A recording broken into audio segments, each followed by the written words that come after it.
yang terhormat Ibu Kepala SDM 2 adalah mewakili yang tak hormati Bapak Ibu Guru SDM 2 dan SDM 3 Panggung. Pertama-tama mari kita bersyukur kepada Allah Subhanahu wa Ta'ala yang telah menciptakan dan menciptakan kepada kita semua sehingga kita diberi kesempatan berkumpul dalam acara diseminasi aksi nyata mobilisasi cepat dalam negara kesatuan di atas kebenaran. Salawat bersama semoga kita kepada kita kepada Muhammad Sallallahu Alaihi Wasallam yang kita nantikan syafaatnya di dalam kehidupan. Bapak Ibu yang dihormati, saya ucapkan terima kasih atas waktu dan juga kehadiran panjenengan dalam acara diseminasi aksi nyata mobilisasi cepat dalam siang hari ini. Izinkan saya sebagai pengacara untuk membacakan keseluruhan acara kita pada siang hari ini. Yang pertama ada pembukaan, yang kedua adalah menyanyikan lagu Indonesia Raya, yang ketiga sambutan kepala sekolah atau yang mewakili, yang keempat penyampaian materi, dan yang kelima adalah penutup. Untuk memperlancar acara kita pada siang hari ini, mari kita juga diseminasi aksi nyata mobilisasi cepat ini dengan membaca bersama bersama. Acara yang kedua yaitu menyanyikan lagu Indonesia Raya kepada tiga waktu yang akan kami persilakan.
Kepada kepala sekolah untuk mewakili kami persilakan.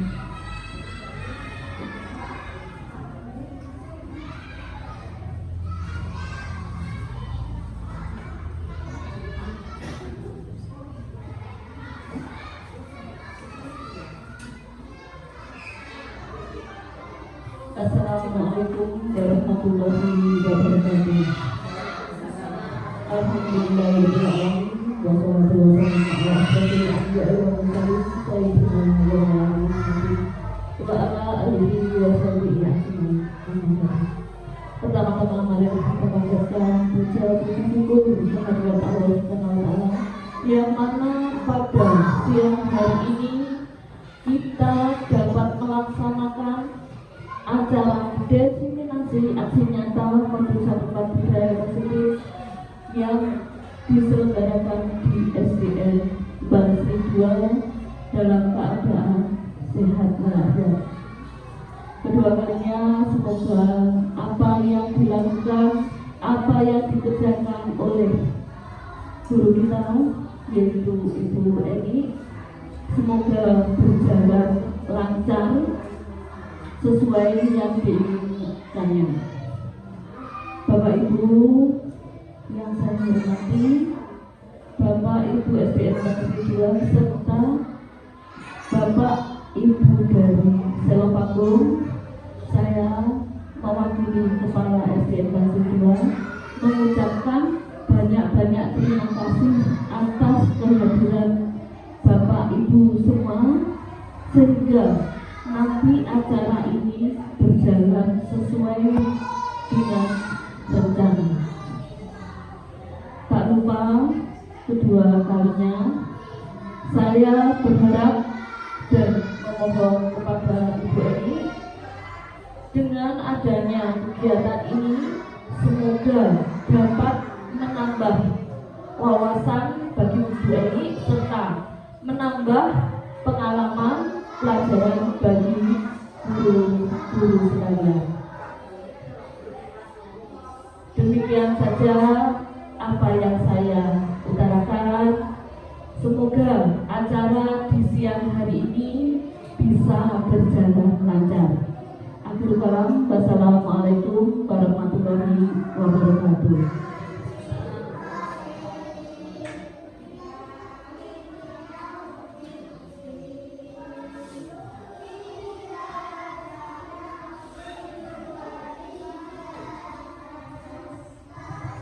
Terima kasih kepada Ibu Tertinggi atas sambutannya. Dan selanjutnya yaitu penyampaian materi kepada Ibu Eni Kuriati, kami persilakan.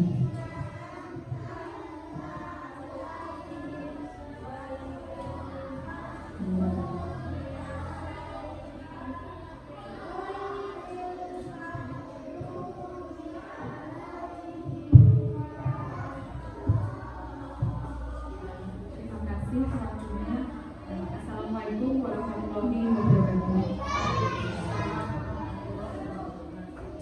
Pembukaan itu di depan Bapak Ibu, terima kasih saya ucapkan atas kehadirannya dalam acara yang saya adakan yaitu diseminasi aksi nyata modul 1.4 budaya positif sebagai tugas akhir saya di modul 1.4. Saya sebagai CGP Angkatan 11 kelas 051A Kabupaten Magetan. Diseminasi ini merupakan tugas akhir saya untuk memulai modul 2. Saya harus melaksanakan diseminasi di modul 1.4. Baik, saya akan menyampaikan beberapa hal tentang diseminasi aksi nyata modul 1.4 yaitu budaya positif, membiasakan budaya positif dengan keyakinan kelas dalam proses pembelajaran. Ini judul definisi saya. Latar belakang saya mengambil judul tersebut adalah menjadi seorang guru atau pendidik saat ini memanglah tidak mudah.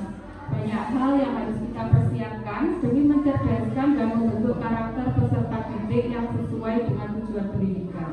Di sini tujuan pendidikan kami mengacu pada tujuan pendidikan yang diutarakan oleh KHD, yaitu membentuk karakter siswa sesuai dengan apa yang ada di anak.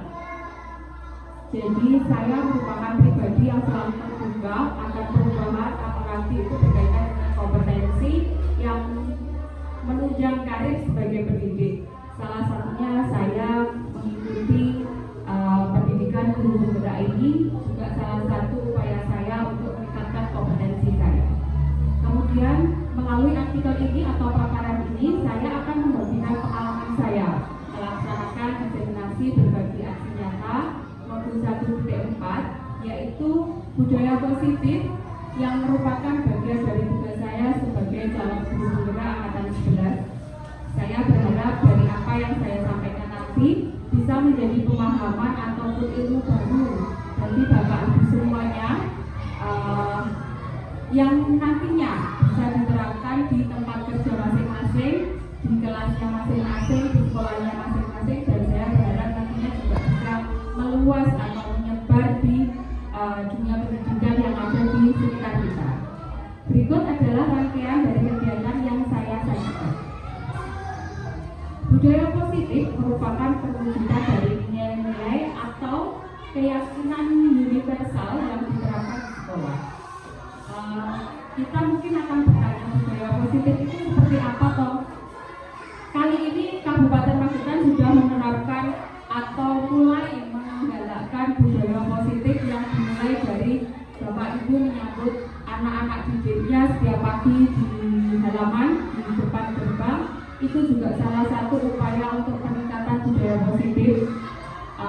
Tetapi budaya positif sendiri harus diawali dari masing-masing diri kita, yaitu budaya positif diawali dengan perubahan paradigma tentang teori kontrol. Jadi budaya positif sendiri harus kita awali atau kita yakini, kita memulai dari diri kita sebagai kontrolnya. Selama ini barangkali kita sebagai guru merasa berkewajiban mengontrol perilaku siswa agar memiliki perilaku sesuai yang guru harapkan. Tetapi ada kalanya kita sebagai pendidik sendiri, sebagai guru sendiri lupa mengontrol diri kita untuk memberi contoh berbudaya positif. Saja tak jarang hukuman atau reward merupakan pilihan yang tepat untuk membentuk karakter positif bagi anak. Jadi kita hanya akan memberikan hukuman ketika siswa kita melakukan kesalahan atau melanggar peraturan, dan memberikan reward atau hadiah ketika siswa kita berprestasi, dalam artian misalkan menang lomba atau nilainya bagus. Tetapi kita lupa bahwa semua itu, antara reward, antara hukuman, semuanya itu harus kita cari tahu dulu kenapa anak tersebut melanggar peraturan, bagaimana anak tersebut bisa berprestasi, sehingga kita bisa memberikan reward. Jadi membentuk karakter anak sendiri tidak serta-merta melihat dari apa yang dia lakukan.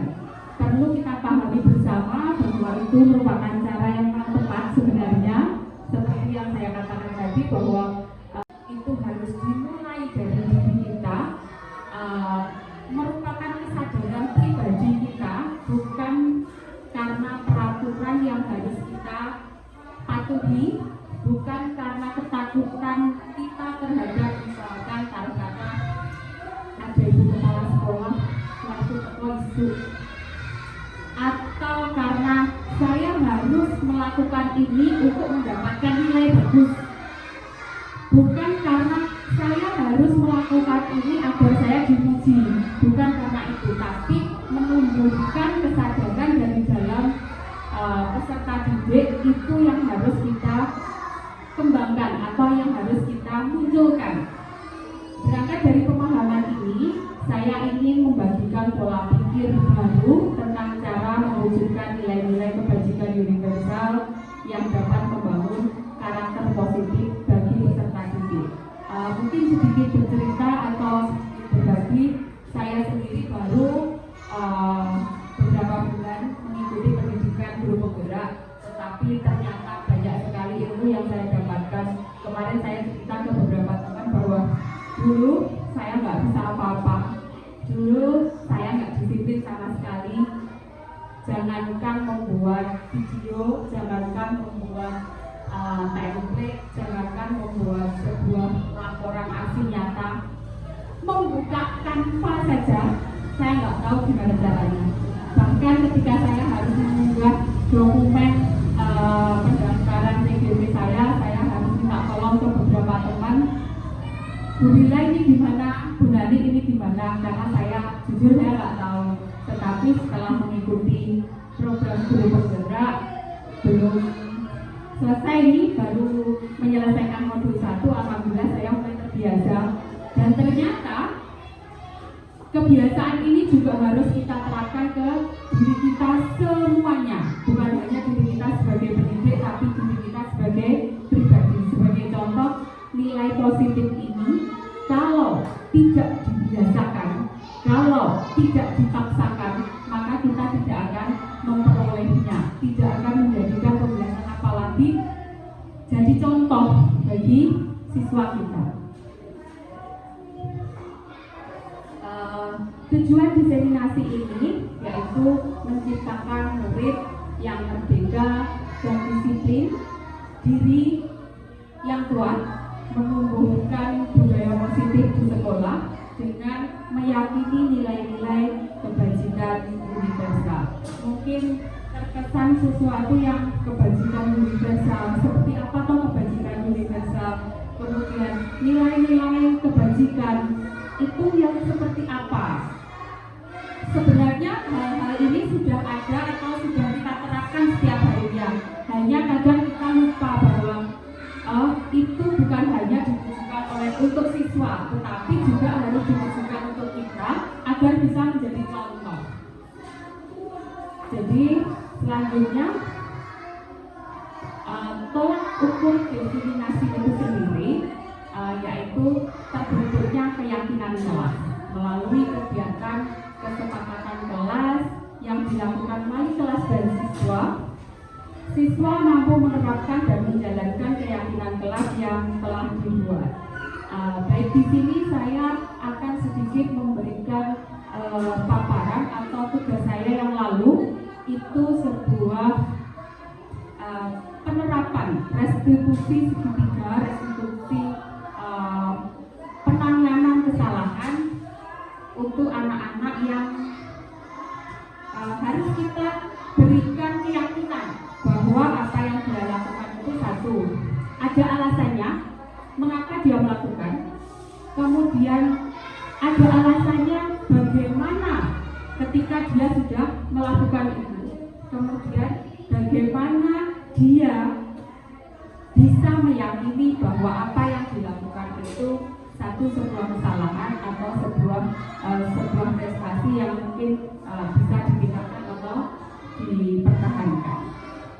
Saya sebagai contoh begini, ketika ada anak yang masuk ke kelas hari Senin, kita ambil sebagai contoh Bapak Ibu guru yang ada di sini, harusnya hari Senin kami memakai baju dinas PDL, hari Senin kami mau memakai pramuka.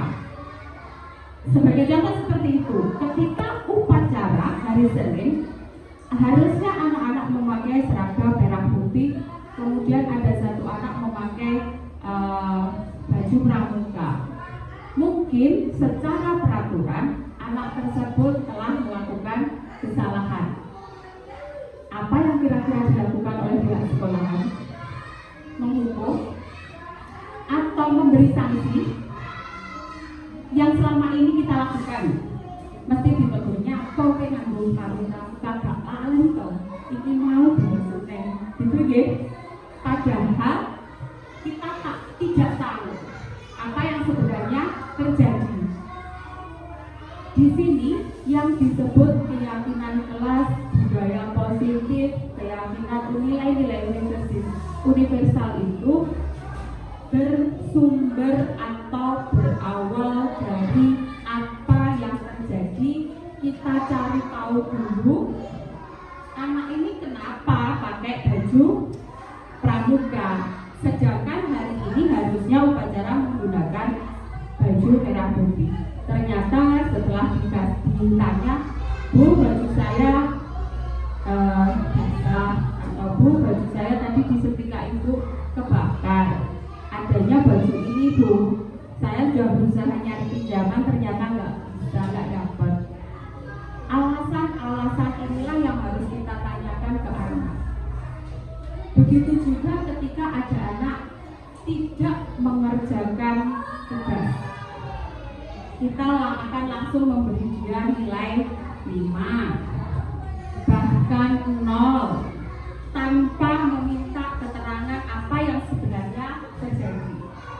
Di sini juga ada beberapa anak yang kemarin kalau di sekolah tidur nggak mengerjakan tugas, PR nggak dikerjakan, kita langsung ngasih nilai, ya karena nggak ada pekerjaannya, kita langsung ngasih dia nilai 5, langsung kita kasih nilai 3, atau bahkan tidak diberi nilai. Tapi setelah ditanya, ternyata anak ini misalnya kesulitan membaca karena matanya ternyata minus atau bagaimana. Kita sebagai guru harus bisa memposisikan diri untuk membuat keyakinan kelas ini bukan hanya sebuah atau sesuatu yang hukum peraturan yang harus dipatuhi, kalau tidak nanti akan mendapatkan hukuman, bukan sebagai itu, tetapi kita harus menjadi kontrol yang positif bahwa keyakinan kelas ini harus dilaksanakan bukan hanya oleh murid tetapi juga oleh gurunya, sehingga ketika suatu saat ternyata gurunya melanggar peraturan juga, ya harus konsekuensi mengakui itu. Kemudian bagaimana caranya kita bisa meyakini bahwa saya memang bersalah, saya memang melakukan sesuatu yang tidak benar. Nantinya saya menyadari bahwa itu sebuah kesalahan, kemudian kita bisa mengambil hikmahnya untuk tidak melakukan lagi, bukan karena dia dihukum, tapi dia meyakini bahwa apa yang dilakukan itu melanggar kesepakatan kelas atau keyakinan kelas. Konsep budaya positif sendiri, yaitu konsep utama modul budaya positif itu adalah perubahan paradigma belajar yang diharapkan mulai sekarang, mulai hari kita, mulai begitu. Bahwa paradigma belajar itu, kalau dulu murid diibaratkan kertas putih dan kita sebagai pemilik tinta untuk menuliskan apa yang ada untuk menuliskan di kertas putih itu tidak sepenuhnya salah, tetapi banyak yang kurang tepat. Jadi sebenarnya kertas putih itu telah memiliki garis-garisnya sendiri, telah memiliki karakternya sendiri. Kita sebagai pendidik hanya sebagai penuntun, membersamai mereka, memastikan mereka bahwa tujuan pendidikan itu sampai pada hasil yang positif. Kemudian disiplin positif, sekali lagi disiplin positif di sini kita sebagai guru harus bisa menjadi kontrol, harus bisa menjadi contoh untuk bisa menjadi panutan penerapan disiplin positif. Selanjutnya yaitu kebutuhan dasar manusia. Di sini kebutuhan dasar manusia itu ada kebutuhan dasar dimengerti, dicintai, dipahami, diakui, kemudian kebutuhan untuk merasa tenang, merasa nyaman, merasa bisa melakukan apapun tanpa tekanan. Selanjutnya motivasi perilaku manusia. Motivasi perilaku manusia di sini ketika kita sebagai guru termotivasi untuk meningkatkan kemampuan atau meningkatkan ilmu untuk kita mengajar. Kemudian posisi kontrol restitusi, jadi kita sebagai guru lagi tidak boleh menjadi hakim bagi murid kita, tidak boleh menjadi hakim atas apa yang mereka kerjakan, walaupun itu sebuah kesalahan, tetapi kita harus menjadi posisi kontrol. Di sana ada posisi kontrol sebagai teman, posisi kontrol sebagai manajer, posisi kontrol sebagai pelaksana. Jadi boleh kita berada di posisi mereka, merasakan di posisi mereka. harus bisa mengatakan apa yang sedang mereka lakukan. Ini kembali bercerita, kemarin hari Jumat itu di sini ada perayaan 17 Agustus, ada perlombaan. Hari Jumat itu hari terakhir, kami mengadakan lomba 2 hari, yang hari Kamis dan hari Jumat itu anak-anak di akhir perlombaan itu main air di luar sana, sukaria, senang-senang. Tetapi ada satu anak di kelas ini ada di pojok sana nangis, nggak tahu kenapa, teman-temannya juga nggak tahu kenapa dia nangis. Saya dekati, saya tanya kenapa, nggak jawab. Sampai lama banget ditanya perutnya sakit enggak, lapar enggak, bertengkar sama temennya enggak, semuanya enggak. Dia hanya diam, nangis. Ketika ditanya, "Gue mau melok lomba," tambah bader. Setelah teman-temannya cerita, dia itu enggak ikut lomba perang air yang pakai sarung, pakai air dilempar-lempar itu. Ternyata itu dia pengen seperti itu, tapi sama teman-temannya karena memang anaknya kecil dan dibagi itu, akhirnya dia nggak kebagian jatah. Dia merasa, aku kok nggak diajak ya, aku kok minder lah. Dia merasa minder, tetapi di sini dia nggak berani ngomong, dia hanya menangis. Jadi sebagai guru kita harus menjadi kontrolnya, jangan sampai sopo mau sih ngajak. Akhirnya antara anak ini dan teman-temannya akan bertengkar, tapi karena kita harus bersikap sebagai kontrol tadi, kita tanya ada apa dan bagaimana. Akhirnya dengan berat dia juga sampai pulang pun dia nggak cerita, yang cerita teman-temannya. "Oh, Bu, tadi dia juga ikut catur kok di sana, tapi terus nggak tahu masuk, nangis." Ternyata ya itu, dia nggak diajak lomba, salah satu lomba yang diadakan. Ini atau biasanya kita membuat peraturan yang disepakati antara guru dan muridnya, antara pihak sekolah dan para siswa. Sebagai contoh, kita yang ada di sini, ini kita anggap saja sebuah kelas. Kita akan membuat sebuah keyakinan yang bisa kita terapkan mungkin di sebuah komunitas seperti ini, mungkin di sebuah kelas, atau mungkin di sebuah organisasi. Ini sebagai contoh kesepakatan forum diseminasi. Yang pertama, saya mengawali dengan menghargai siapapun. Jadi siapapun saya, siapapun dengan, siapapun kita harus saling menghargai. Jangan hanya kita menjelaskan ke siswa bahwa kita itu harus saling menghormati kepada sesama, sama yang lebih dewasa, sama orang tua. Tetapi kita sendiri lupa menghargai sesama kita. Kemudian menjadi pendengar yang baik. Sebenarnya ini menjadi pendengar yang baik ini bukan hanya mendengarkan. Saya juga menginginkan Bapak Ibu semua memberikan umpan balik terhadap apa yang saya lakukan. Di sini mungkin saya akan sedikit meminta bantuan Bapak Ibu semuanya untuk di bawahnya ini masih ada bagian-bagian yang kosong.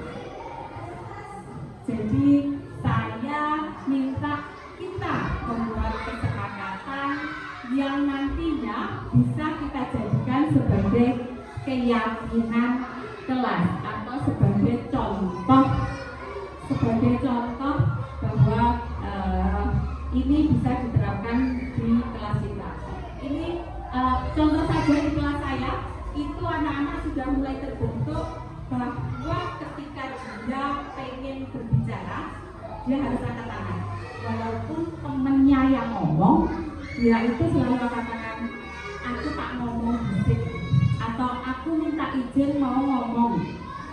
Jadi minta izin ke temennya bahwa dia ingin berbicara. Mungkin ada masukan dari Bapak Ibu untuk melengkapi isian di bawah kesepakatan forum diseminasi. Bu Nadi.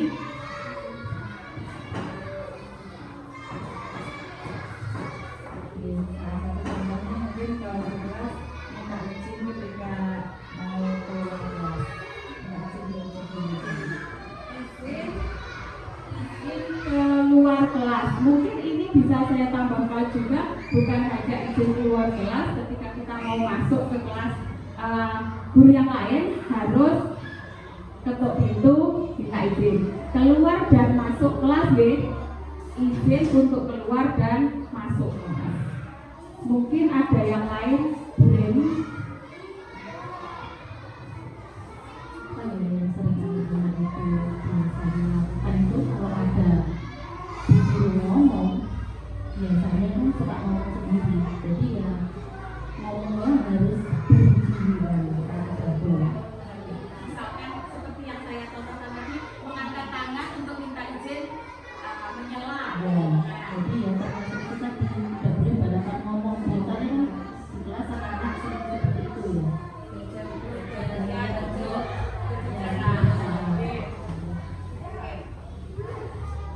Saat ini Pak Halo.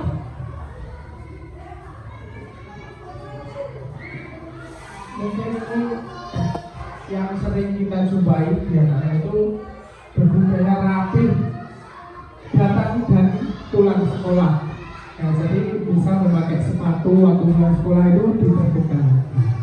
Karena menurut saya kerapian itu biar dipandangnya itu enak. Ya, gitu. Terima kasih. Penertiban budaya, kerapian dan kerapian pakaian dan perlengkapan. Bisa Mungkin yang sering kita perhatikan setiap hari adalah budaya disiplin. Sebelum pelajaran dimulai itu kita pertama yang diajarkan oleh kepala sekolah itu 3 hal. Yang pertama bahasa, kebiasaan bahasa Jawa, kebiasaan bahasa Indonesia, berbahasa yang bagus, dan kebiasaan yang diajarkan yaitu berbahasa Inggris. Terima kasih. Terima kasih. Mungkin pembiasaan berbahasa yang berbahasa Jawa, berbahasa Indonesia, dan berbahasa Inggris yang sebenarnya kita sendiri sebagai pendidik juga terutama saya, kalau bahasa Jawa itu sama seperti bahasa Inggris, butuh kamus, jadi butuh belajar juga. Mungkin ada yang ditambahkan, Bu Bila?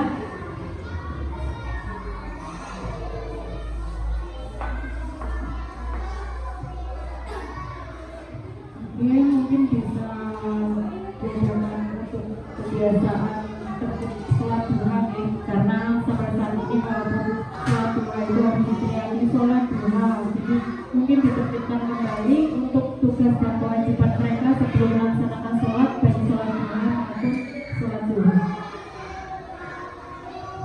Terima kasih. Sekali lagi, ini bukan hanya kesepakatan tapi keyakinan kelas. Jadi seperti yang disampaikan oleh Bu Bila bahwa anak-anak juga sholat duha, anak-anak juga sholat zuhur, tapi hanya sekedar memenuhi kewajiban dipanggil Pak Harid, diteriaki Pak Harid, ayo sholat duha, tanpa ada kesadaran bahwa ini sesuatu yang memang harus saya kerjakan. Selanjutnya, ini adalah kesepakatan yang kita peroleh dari diseminasi ini. Yang pertama, menghargai siapapun, kemudian menjadi pendengar yang baik.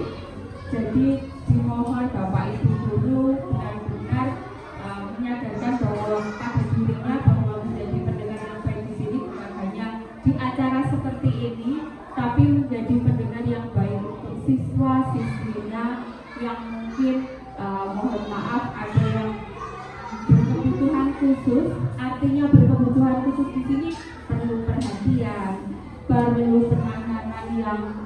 sebagai contoh di sini itu banyak siswa yang orang tuanya di Jakarta atau di luar negeri, jadi dititipkan ke saudara itu termasuk salah satu dari siswa berkebutuhan khusus. Jadi kita harus bisa menjadi pendengar yang baik atau jadi sesuatu atau jadi orang yang bisa mereka andalkan atau mereka tuju untuk ketika mereka bercerita.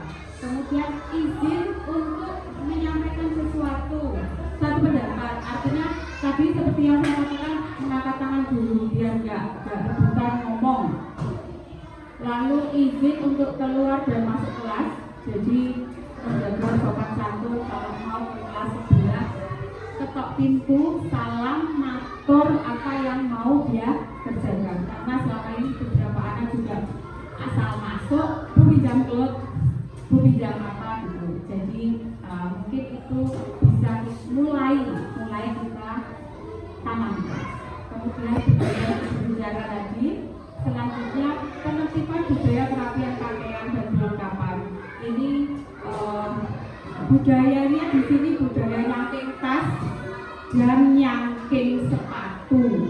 Jadi kalau pulang tasnya dicangking, sepatunya juga dicangking. Jadi mulai sekarang kita sebagai pendidik, walaupun itu bukan siswa kelas mulai dari kelas 1 sampai kelas 6, mari bersama-sama kita mulai membudayakan menjaga kerapian. Datang selama di sekolahan sampai pulang. Jadi perlengkapan harus dikenakan sebagaimana mestinya, karena banyak sekali kaos kaki yang satunya di bawah tempat sampah, satunya di taman. Kemudian ada kaos sepatu yang hilang atau ketinggalan di sekolahan. Kemarin hari Jumat itu juga ada 2 pasang sepatu ketinggalan di depan kelas. Nggak ada yang tanya, nggak ada yang di blog itu juga nggak ada yang merasa kehilangan atau gimana. Baru tadi malam itu ada orang tua yang tanya ke saya, Bu Eni, di sekolah apa ada sepatu ketinggalan dari hari Jumat? Tanyanya baru tadi malam. Nah kemarin nggak dicari buat dicuci, pikir sana ya. Cuma saya cuma jadi, oh iya Bu ada 2, tapi nggak tahu yang punyanya yang mana. Saya bilang ada 2 sepatu berikut kaos kakinya. Yaitu karena budaya nyangking tas dan nyangking sepatu tadi, tasnya dicangking, sepatunya lari, akhirnya ketinggalan. Kalau dulu banyak sekali yang bilang sepatunya hilang Bu, disembunyikan kemana? Enggak disembunyikan. Anaknya di depan gerbang, pulang sepatunya ketinggalan, sak pentol-pentolnya keri. Itu juga sering di sini. Jadi mungkin akan kita berusaha untuk membuat ini sebagai kesepakatan. Yang selanjutnya pembiasaan bahasa Jawa, bahasa Indonesia dan bahasa Inggris. Ini adalah PR yang luar biasa bagi saya, karena jujur berbahasa Jawa saya juga sangat-sangat terbatas, apalagi bahasa Inggris. Kalau bahasa Indonesia mungkin kita tidak terlalu berat, tapi untuk menerapkan yang bahasa Jawa dan bahasa Inggris itu kita semua butuh usaha. Sekali lagi bahasa Jawa jangan dikira hanya bahasa Jawa.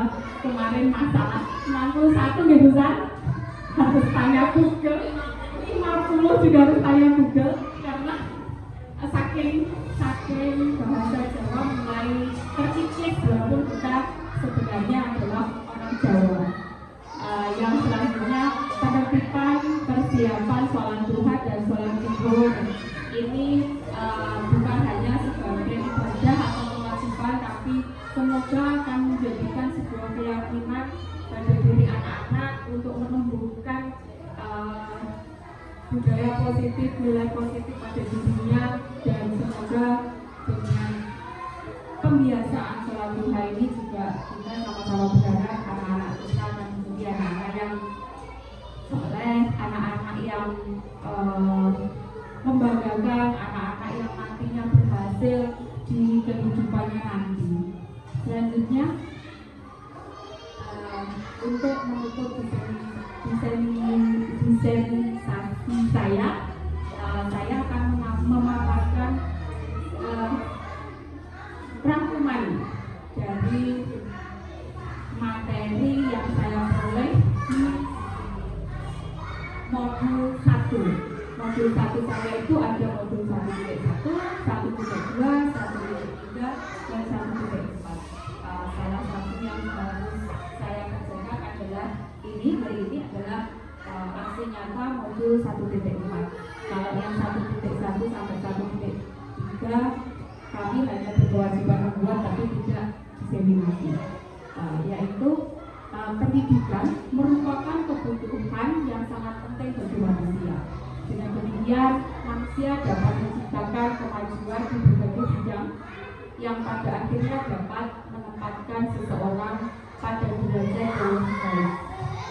Perlu diakui bahwa tidak semua manusia dapat tumbuh dan berkembang sesuai dengan apa yang diharapkan dan diinginkan.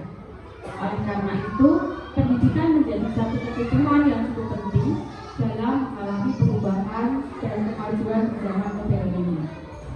Pendidikan merupakan proses belajar yang tidak akan pernah berhenti sejak seorang lahir di dunia hingga akhir hayatnya atau long life education. Selanjutnya,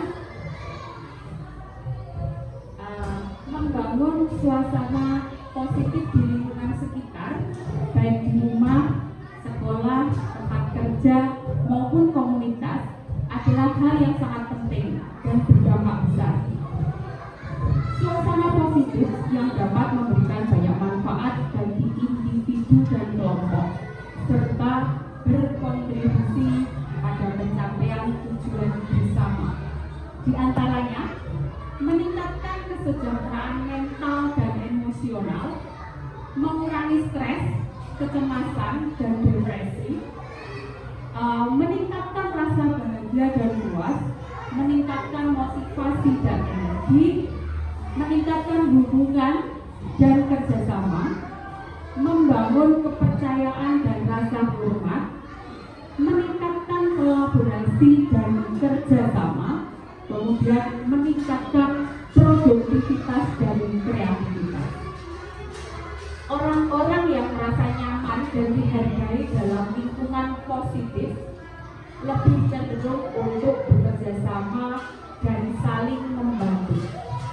Dalam lingkungan yang positif, kolaborasi menjadi lebih mudah karena semua orang merasa bahwa kontribusi mereka dihargai dan diakui. Terima kasih. Berikut ini sekali lagi saya sampaikan banyak terima kasih kepada Bapak Ibu Guru yang siang hari ini berkenan hadir pada acara diseminasi modul 1.4 budaya positif yang saya laksanakan di SDN Bangsri 2. Besar harapan saya apa yang telah saya lakukan akan menjadi sebuah pembelajaran ilmu baru yang bukan hanya saya yang menerapkan, tapi panjenengan semua mulai berkenan melaksanakannya.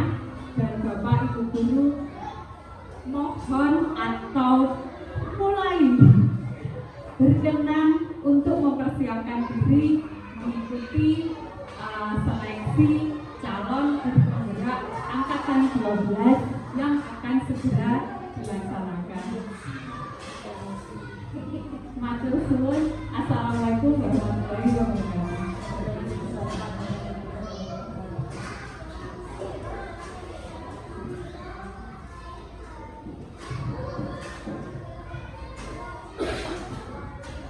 Terima kasih teman-teman kepada Ibu Syukri atas paparan adanya. Semoga bermanfaat bagi kita semua dan memberikan kesan yang mendalam serta dapat diterapkan nantinya di sekolah masing-masing umumnya dan khususnya di kelas kita. Acara yang terakhir yaitu penutup.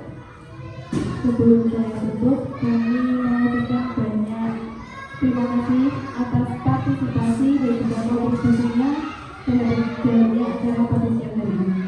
Saya selaku pembawa acara mohon maaf atas kekurangan dan hilaf selama berlangsungnya acara pada siang hari ini. Sampai bertemu di acara selanjutnya. Wassalamualaikum warahmatullahi wabarakatuh.